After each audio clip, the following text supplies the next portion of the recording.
Sige. Ito po, gumawa po kami ng DIY para po sa aquarium, sa isda. Ito po, dalawang takip. Tapos binutas ko lang po yan. Tapos binutas ko yung takip, pinasok ko dito. Tapos ginamitan ko ng ganito. Tapos ito po, ayan, binutasan ko ulit. Ayan. Tapos ito po yung gagamitin natin. Tapos iano lang po natin to. Ano po siya.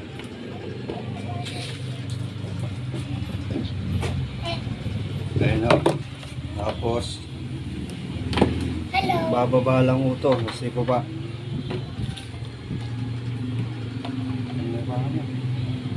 Ayan na po. O. Gawin nyo po. Ayan o. Wala ho kami na aquarium. Kaya ito lang ho ang ginamit ko. Ayan po siya. Ready ho sa pangisda.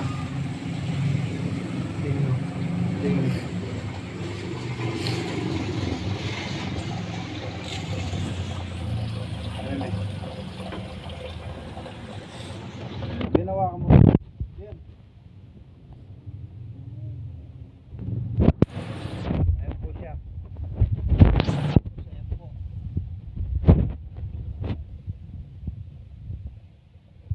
Wala pong hangin yan, walang hangin. Pagsak lang po ng tubig. Ayan po siya.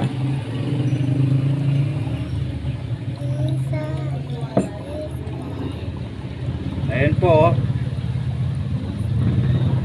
Ayan po, ito lang po ang ginagamit ko.